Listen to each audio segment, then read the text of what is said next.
আজকে দেখেন দেশের অবস্থা নিয়ে কিন্তু কেউই সুখী না, কেউ তৃপ্ত না, না রাজনৈতিক দলগুলো, না টকশো মারানিরা, না এমনকি সরকার, না জনগণ, না মিডিয়া। আপনারা প্রথম থেকে শুনে আসতেছেন বিপ্লবের শক্তিগুলো বিভাজিত, তাই না? নিউজ হয়েছে দেশে শুরু হয়েছে বিভাজন। বিভাজন নিয়ে আমি একটা এপিসোড করছি যে বিভাজনের জন্য কে মূলত দায়ী। তারপরেও আরো কিছু আলাপ আছে, প্রাসঙ্গিক আলাপ, সে আলাপগুলো আজকে করব আর কি। নেত্র নিউজ দেখেন এমন একটা ভয়ঙ্কর স্টোরি করেছে যে এমনকি ইন্ডিয়ান বিজেপি করে নাই, সেটা করছে নেত্র নিউজ। লিখছে অগণতান্ত্রিক, অহংকারী, মানবাধিকার বিরোধী, ক্ষমতায় 1 বছর কাটতে না কাটতেই মোহাম্মদ ইউনূসের যত্নে গড়া ভাবমূর্তি ভেঙে দিয়ে আসল চেহারা প্রকাশ পেয়ে গেছে। সে বলতেছে ইউনূস কোনোদিনই বাংলাদেশের মানুষের মধ্যে অতটা জনপ্রিয় ছিলেন না যতটা তার তোষামতকারীরা বিশ্বকে দেখাইতে এবং চাপিয়ে দিতে চাইছে। এই সত্য স্বীকার করার মতো বিনয় তার নাই। চিন্তা করেন কি ভাষা ব্যবহার করছে। উপরন্ত আছে এক পর্বত সম অহংকার। ভাঙা সংবিধানকে পাশ কাটায় সরকার চালাইতে যায় তিনি আমলাতন্ত্র এবং বিচার ব্যবস্থা তুলে দিছেন ক্ষুদ্র স্বার্থান্বেষী গোষ্ঠীর হাতে, আইন শৃঙ্খলা বাহিনীকে দিছেন সেনাবাহিনীর নিয়ন্ত্রণে, আর রাজনৈতিক আদর্শ তুলে দিছেন ধর্মীয় কট্টর ডানপন্থীদের হাতে। এইবার বুঝে দেখেন নেত্র নিউজ কোনটি থেকে টাকা পায়, বুঝছেন? এটাও খুঁজে বের করবো। হুই এখন ইন্ডিয়া থেকে টাকা পাচ্ছে। যাই হোক, আর বেশি আগাই না, কারণ ওক নিয়ে তো আর একটা এপিসোড করিচ্ছি, তাই না? হ্যাঁ, কিন্তু এটা গুরুত্বপূর্ণ যে নেত্র নিউজ এইরকম একটা নিউজ করেছে। প্রফেসর ইউনূসের মতো পর্বত সম জনপ্রিয়তা নিয়ে ক্ষমতা নেওয়ার ঘটনা বিরল, কিন্তু কেন এই ঘটনাটা ঘটলো এটা আজকে প্রফেসর ইউনূসের নিজেরও জানা দরকার। কারণ উনি যেহেতু দেখেন আমার ভিডিও, উনি বুঝবেন আমি প্রথম থেকে ওনাকে সতর্ক করে দিয়ে গেছি, ওনাকে সাজেস্ট করছি কি করতে হবে। আমি নিজের টাইম দিয়ে ঘরের খেয়ে বনের মোস্তারায় দিতে চাইছি, ওনাদের দরকার পড়েনি। ওনারা বাংলাদেশের সেরা মেধা মাথাগুলোকে, মালগুলোকে এক জায়গায় করেছেন, আর আমরা তো আমাদের দরকার পড়বে কেন? তাই আমাদের কথা শোনার দরকার নাই ওনার। তবে এটা আজকে আমাকে পরিষ্কারভাবে বুঝাই দিতে হবে যে এই স্বপ্নভঙ্গ কেন হইল, প্রফেসর ইউনূসের ভুলগুলোর মধ্যে একটা প্রধানতম ভুল কি ছিল। তাইলে আমরা বুঝবো যে কি ভুল আমরা করছি আর ভবিষ্যতে কোন ভুলটা আমাদের পরিহার করতে হবে। প্রথম ভুল কি? প্রথম ভুল বিপ্লবকে বিপ্লব বলে স্বীকার না করা। ডাক্তার জাহেদ তো ভিডিও বানায় বলছে ঘাড়ে ধরে অভ্যুত্থানকে বিপ্লব বলতে হবে। না, এগুলো আসলে কোনোটাই বিপ্লব না, কোনোটাই বিপ্লব না। আমাদের এটাও অনেক অনেক দূরে বিপ্লব থেকে ছিল, কিন্তু এই গণঅভ্যুত্থানকে ঘাট ধরে এটা করানো হচ্ছে কারণ কারো পরিকল্পনা আছে এটাকে বিপ্লব হিসাবে প্রতিষ্ঠিত করে বিপ্লবী সরকার বানিয়ে সবকিছু বাতিল করে তাদের মতো করে দেশ চালাবেন। মির্জা ফখরুল বলছে যেসব দেশে বিপ্লব সফল হয়েছে সেখানে বিপ্লবী সরকার গঠন হয়েছে, কারণ তাদের একটা বিপ্লবী দল ছিল। রাশিয়া, চীন, কম্বোডিয়া, কিউবা সবখানে এই চিত্র পাবেন। এমনকি ইরানেও ইসলাম বিপ্লব হয়েছে, সেখানেও একটা দল ছিল। কাজেই আমার কথা হচ্ছে যারা বিপ্লবের কথা বলতেছেন তাদের উচিত সরকারে না থেকে একটা বিপ্লবী দল গঠন করা। এটা বিপ্লবী দল কোথায়? বিপ্লবী দলই তো নাই। মির্জা ফখরুলের মাথায় কমিউনিস্ট ট্রেনিং আছে তো 19 শতকের, আজকের না। মানে বিপ্লব করার জন্য একটা বিপ্লবী তত্ত্ব লাগবে, একটা কার্ল মার্কস লাগবে, তার আবার দাড়ি থাকা লাগবে। দাদা সিরাজুল সেজন্য দাড়ি রেখেছিল। লেনিন লাগবি, তার আবার টাক মাথা লাগবি, একটা বলশেভিক পার্টি লাগবি। আমি আগেও বলছি, আবারও বলি, কেন 2024-এর রাজনৈতিক পরিবর্তন অভ্যুত্থান না বিপ্লব? এইটা সাহেব ডান পেশার বাম পাশে লিখবেন বিপ্লব আর অভ্যুত্থান। 1 নাম্বার, রাজনৈতিক বিজ্ঞানে বিপ্লব বলতে বোঝায় যে বৃহৎ জনগোষ্ঠীর অংশগ্রহণ। 2 নাম্বার, রাষ্ট্রের রাজনৈতিক সামাজিক কাঠামোর মৌলিক পরিবর্তনের চেষ্টা, পরিবর্তন না, কিন্তু আমি বলছি চেষ্টা। 3 নাম্বার, দীর্ঘ সময় ধরে চাপ সঞ্চয় এবং বিস্ফোরণ। 4 নাম্বার, পরিবর্তনের জন্য আভ্যন্তরীণ বৈধতা বা পপুলার লেজিটিমেসি। এবার অভ্যুত্থান কি, এইটা সে আর এক পাশে লেখেন। পাশাপাশি এবার আমরা বুঝে দেখব। অল্প সংখ্যক এলিট, সাধারণত সেনা বা ক্ষমতাধর প্রশাসনিক গোষ্ঠী, এরাই অভ্যুত্থান করে, হঠাৎ করে ক্ষমতা দখল করে জনগণের বৃহৎ অংশের সক্রিয় অংশগ্রহণ ছাড়াই। এরা সাধারণত রাষ্ট্রের কাঠামো অপরিবর্তিত রেখা, শুধু নেতৃত্ব বদলায়। তার মানে এরা সামরিক অভ্যুত্থান। মানে ডাক্তার জাহেদ চাইছিল কোনো কিছু বদলাবে না, আগের মতোই থাকবে, শুধু সরকারটা চেঞ্জ হবে, কে শাসন করবে এটা চেঞ্জ হবে। তাহলে আপনারাই বলেন 2024 কি বিপ্লব ছিল না অভ্যুত্থান ছিল? এটা বিপ্লব ছিল, কোনোভাবেই এটা অভ্যুত্থান না। তাহলে প্রশ্ন হলো এত বড় বড় বিদ্বান প্রাজ্ঞ লোকদের এই বিপ্লবকে চিনতে পারল না কেন, স্বীকার কেন করলো না? কারণ ওদের বুদ্ধি বেশি, আক্কেল কম। আসেন আমরা একটু বুঝে দেখি যে বিপ্লব এখন কেমন করে হয় এই 19 শতকের চিন্তা ছাড়াও। 19 শতকের মতো বিপ্লবী তত্ত্ব, বিপ্লবী দল বা বিপ্লবী নেতা দিয়া, একটা কেন্দ্র দিয়া আজকাল বিপ্লব হয় না। আজ হয় বিপ্লব কেন্দ্রহীন, কেন্দ্র ছাড়া, সেন্টার থাকে না। বহু নোট বিপ্লব, নোট এডিটর সাহেব নোটগুলো দেখান একটু, অনেকগুলা নোট। আমরা 2024-এর নোটগুলো দেখি, ধরেন একটা গোল গোল করে দেখাবেন, বিএনপি নোট, জামাত নোট, বৈষম্য বিরোধী ছাত্র আন্দোলন নোট, ছাত্র শিবির নোট, ছাত্র দল নোট, অন্যান্য রাজনৈতিক দল নোট, প্রবাসী diaspora note, YouTuber note, social media note, remittance যোদ্ধা নোট, রিক্সাওয়ালা নোট, কিশোর গ্যাং নোট, বিশ্ববিদ্যালয় ছাত্র নোট, দোকানদার নোট, ক্ষুদ্র ব্যবসায়ী নোট, শহুরে দরিদ্র লোক নোট, শ্রমিক নোট। এখন এই নোটগুলো কি দিয়ে যুক্ত ছিল সোশ্যাল মিডিয়া দিয়ে, ইন্টারনেট দিয়ে। এডিটর সাহেব একটা নোটের সাথে আর একটা নোটের ইন্টারনেটের যোগ করে দেন, তাহলে সবাই বুঝবে। এবং সবগুলো যখন একসাথে হয় তখন এটা একটা বিশাল শক্তি হয়। কিন্তু একটা আলাদা নোট শক্তিহীন। এখানে কোনো কেন্দ্রীয় নেতৃত্ব নাই, কোনো একক সদর দপ্তর নাই, কমান্ড স্ট্রাকচার নাই। আন্দোলনের শক্তি আসে বহু ছড়ায় থাকা এরকম নোট বা কেন্দ্র থেকে। নোটগুলোর মধ্যে সীমিত বা শূন্য সমন্বয় থাকে, তবুও তারা একই লক্ষ্যে একই দিকে ধাবিত হয়। এই ধরনের বিপ্লবকে বিভিন্ন একাডেমিক ধারা বা ক্ষেত্র থেকে বিভিন্ন নামে বর্ণনা করা হয়। কি কি আসেন আমরা সেটা বুঝে দেখি। এটাকে যেমন বলা হয় ডিসেন্ট্রালাইজড রেভলিউশন বা লিডারলেস রেভলিউশন, মানে কোনো কেন্দ্রীয় কমান্ড বা স্ট্রাকচার নাই, প্রত্যেকটা গ্রুপ বা নোড নিজের মতো করে কাজ করে। 2 নম্বর এটাকে বলা হয় নেটওয়ার্ক রেভলিউশন, মানে তথ্য প্রযুক্তি বা সামাজিক মাধ্যম যুগে ব্যবহৃত শব্দ। এইটা Manuel castle owner network of outrage and hope এই বইয়ে উনি আরব বসন্তের মতো আন্দোলনকে এইভাবে বর্ণনা করছিলেন। এটাকে সোয়ার্ম মুভমেন্টও বলা হয় বা সোয়ার্ম ইন্টেলিজেন্স পলিটিক্সও বলা হয়। মানে ধরেন পিঁপড়া বা মৌমাছি যেরকম ঝাঁকবদ্ধ প্রাণী থাকে না, এদের আচরণ থেকে নেওয়া ধারণা অনেক ছোট ছোট ইউনিট একসাথে একটা বড় পরিবর্তন ঘটায় দেয়, কেন্দ্রীয় কোনো মস্তিষ্ক ছাড়াই। এটাকে আরো বলা হয় সেলফ অর্গানাইজিং রেভলিউশন। এটাকে সিস্টেম থিওরি বা কমপ্লেক্সিটি স্টাডিজে এই ধারণা ব্যবহার করা হয়। সমন্বয় ছাড়াই অনেকগুলো সত্তা নিজে থেকে একই দিকে মুভ করে। এটার আরেকটা টার্মিনোলজি আছে, পলিসেন্ট্রিক আপরাইজিং, মানে রাজনৈতিক বিজ্ঞান এবং অর্থনৈতিক প্রশাসন তত্ত্বে ব্যবহৃত একাধিক কেন্দ্র যাদের মধ্যে সমন্বয় দুর্বল বা নাই, কিন্তু প্রত্যেকে একই ধরনের পরিবর্তনের দিকে আগাচ্ছে। ইতিহাসে কি এর উদাহরণ আছে? আসেন দেখি। 1848 সালে ইউরোপে বিপ্লব হয়েছিল অনেকগুলো দেশে একসাথে, আলাদা আলাদা ইস্যুতে। প্রায় সমন্বয় ছাড়াই বিদ্রোহ শুরু হয়। ফ্রান্সে হয়, জার্মানিতে হয়, অস্ট্রিয়াতে হয়, ইটালিতে হয়। এইগুলোর আর বিস্তারিতে গেলাম না, কারণ এই বিস্তারিতে যাওয়ার আমাদের দরকারও নাই। কিন্তু এইরকম বিপ্লব হয়েছিল আর কি, সেটা জানা থাকা ভালো। আরব বসন্ত এরকম একটা মুভমেন্ট ছিল। তিউনিসিয়া থেকে শুরু হইয়া মিশর, ইয়েমেন, লিবিয়া, সিরিয়া প্রত্যেকটা দেশে স্বতন্ত্রভাবে আন্দোলন ছড়াই গেছে।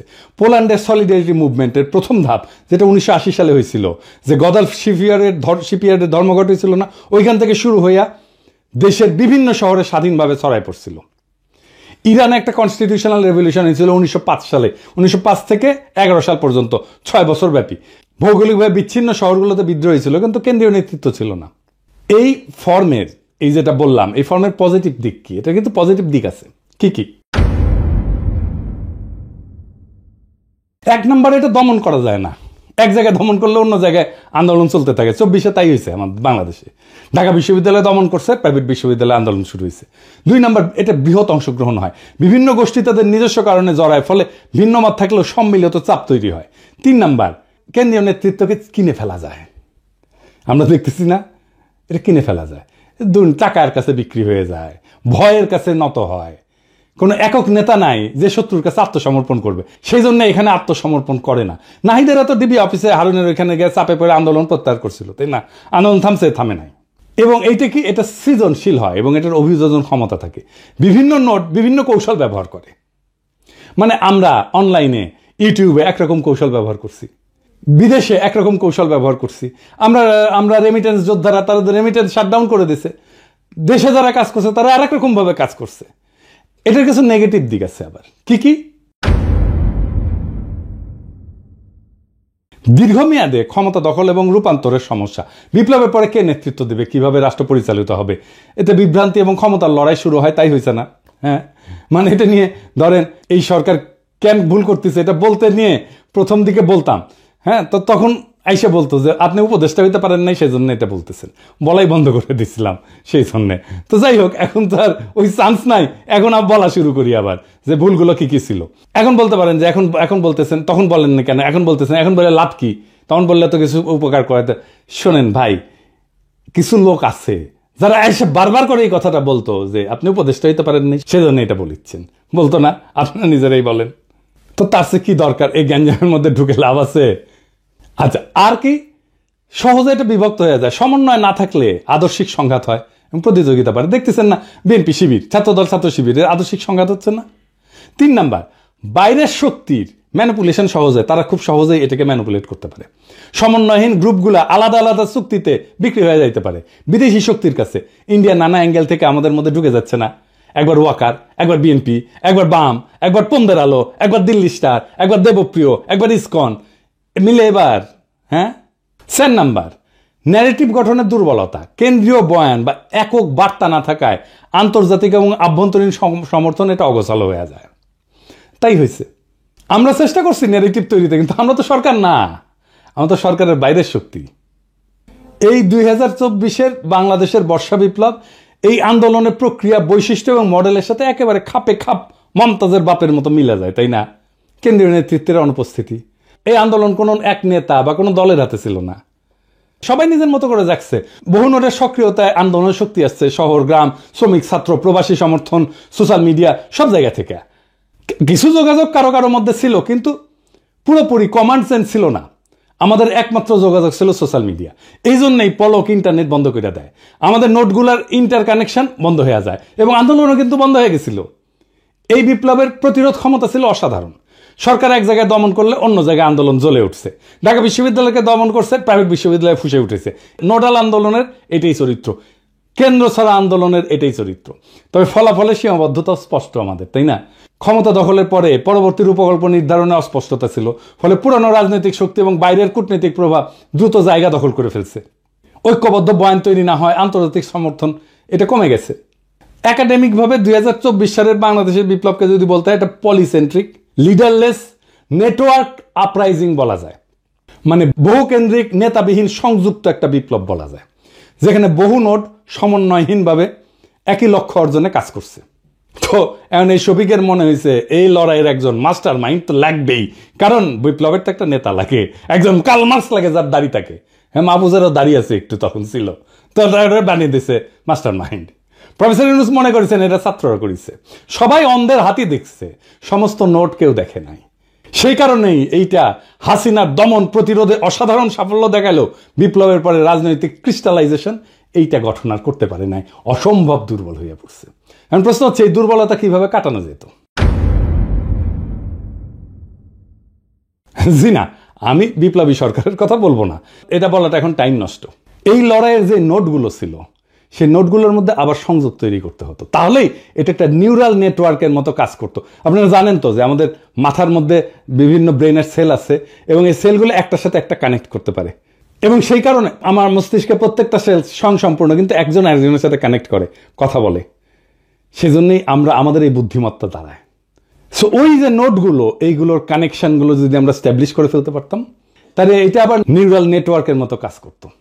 তাহলে বুঝছেন তো, এই নোটগুলো আইডেন্টিফাই করছে প্রফেসর ইউনূস, করেন নাই। উনি জানেনই না কতগুলো নোট কাজ করছিল, কিভাবে করছিল। এই নোটগুলোকে নিয়ে একটা কনফারেন্স করা যেত না? ইন্টারন্যাশনাল কনফারেন্স করা যেত না? ভার্চুয়ালি সবাই যুক্ত হইতো, এমন না সবাইকে ডেকে নিয়ে যেতে হবে, তাই না? ভার্চুয়ালি সবাই যুক্ত হইতো। বিপ্লব বিজয়ের পরে অন্তর্বর্তীকালীন সরকারের কাঠামো রূপরেখা তৈরি করতে, মন্ত্রিসভা, আইন প্রণয়ন, বিচার, নিরাপত্তা, সব সেক্টরের দায়িত্ব কার কাছে যাবে, এটা করার জন্য আমরা 3 দিন তো টাইম পেয়েছি, করতে পারছি ঠিক মতো পারি নাই। কেন পারি নাই, কার জন্য পারি নাই, সেটা আর কইলাম না, সবাই উপদেষ্টা হইতে গেছে। এবং আমাদের একটা ট্রানজিশনাল চার্টার করতে হইতো, বিপ্লবের মধ্যেই সব নোডের প্রতিনিধিদের নিয়ে একটা সংক্ষিপ্ত ঘোষণাপত্র তৈরি করতে হতো, যেখানে সময়সীমা, নির্বাচন আয়োজন, আইনি নীতির স্পষ্টতা থাকবে। যেটা হইল 1 বছর পরে। গন্ডারের চামড়াও এত মোটা না, কিন্তু এটা করলো কে? রাজনৈতিক দলগুলো। নোটগুলো নাই কিন্তু। দেখছেন, এটা দুর্বলতাটা দেখেন। মানে রাজনৈতিক দলগুলো মনে করতেছে, প্রফেসর ইউনূস মনে করতেছে ওরাই দেশের মালিক, ওরা যা করবে তাই। বিপ্লব ওরা একাই করেছে, ওদের এতই হেডম, আমরা কেউ না, আমরা সব। জুলাই ঘোষণাপত্র হইল, আপনার আমার কোনো পার্টিসিপেশন আছে? নাই। কি আশ্চর্য কথা। আর কি করা যাইতে পারতো? জয়েন্ট কাউন্সিল অফ নোডস, প্রত্যেকটা প্রধান নোডের প্রতিনিধিদের নিয়ে একটা অন্তর্বর্তী সমন্বয় পরিষদ, যা ক্ষমতা গ্রহণের সাথে সাথে কাজ শুরু করতে পারত। ভার্চুয়ালিও করা যেত, তাদেরকে উপদেষ্টা বানাইতে হইতো না, পয়সাও দিতে হইতো না। প্রফেসর ইউনূস জানেই না কতগুলো নোট কাজ করছে। উনি হয়েছেন 1972-এর মুজিব। কেমনে মুক্তিযুদ্ধ হয়েছে যেমন মুজিব জানতো না, তারপরে মুক্তিযুদ্ধোত্তর দেশ চালাইতে গেছে। প্রফেসর ইউনূসও একই জিনিস, কেমনে বিপ্লবটা হয়েছে এটা উনি জানেন না, বুঝেনও না, তা কিন্তু দেশ চালাইতে গেছেন। এরকম মাল্টিপল নোট থাকলে, এটা সমন্বয়হীন নোট থাকলে বিজয়ের পর নিজেদের মধ্যে দ্বন্দ্বে জড়ায় পড়ে, একটা নোটের সাথে আর একটা নোট। সেটা হয়েছে তো। এবং এটার জন্য একটা কনফ্লিক্ট ম্যানেজমেন্ট, একটা ফ্রেমওয়ার্ক লাগে। এই নোটগুলো কিভাবে কনফ্লিক্ট ম্যানেজমেন্ট করতে হবে, সরকারের তরফ থেকে এটা বিরোধ মেটানোর জন্য পদ্ধতি ঠিক করা, মধ্যস্থতাকারী ঠিক করা, নেগোসিয়েটর ঠিক করা, কিভাবে সমাধানটা হবে সেটা ঠিক করা। আর কি, একটা কমন মিনিমাম প্রোগ্রামের ভিত্তিতে নোটগুলোর ঐক্য। সব নোট যে লক্ষ্যগুলোতে একমত, যেমন ফ্যাসিস্ট সরকারের পতন, মুক্ত নির্বাচন, মানবাধিকার পুনঃপ্রতিষ্ঠা, আওয়ামী লীগের বিচার, সকল দুর্নীতির বিচার, এইগুলা ন্যূনতম অভিন্ন এজেন্ডা হিসেবে ধরে রাখা। প্রফেসর ইউনূসের সরকার কিছু করছে? এগুলো করে নাই। উপদেষ্টাদের নামে দুর্নীতির অভিযোগ উঠতেছে। প্রফেসর ইউনূসের নামে নেতৃত্ব যেমন স্টোরি ছাপে, এটার দায় প্রফেসর ইউনূসের নিজের। ওনার 1 বছরের মধ্যে টাইম হইল না এই নোটগুলোকে আইডেন্টিফাই করে আবার কানেক্ট করার। আর রাজনৈতিক দলগুলো চলে গেল পিকনিক মুডে।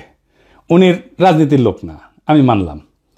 যারা রাজনীতির লোক তাদের সাথে তো কথা বলবেন, উনি বোঝার চেষ্টা করবেন। উনি আশায় আছেন একটা ভালো নির্বাচন দিতে পারবেন, দিতে পারলে ভালো, তবে আমি খুব ভরসা পাইতেছি না।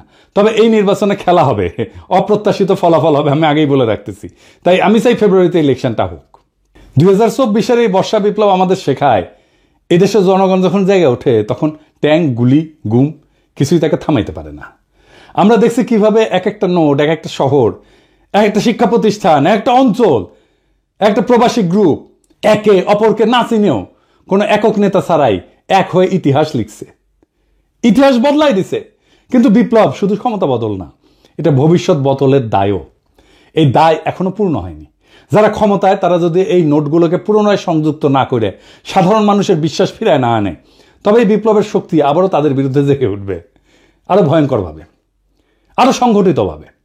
আমরা ভুলে যাব না, বিপ্লবের আসল মালিক জনগণ, কোনো মাস্টার মাইন্ড না, কোনো ব্যক্তি না, কোনো দল না। আমরা হার মানব না, কারণ আমাদের হাতে এখনো আছে সেই ঐক্যের চাবি, যা একবার এই দেশকে ফ্যাসিবাদ থেকে মুক্ত করছে।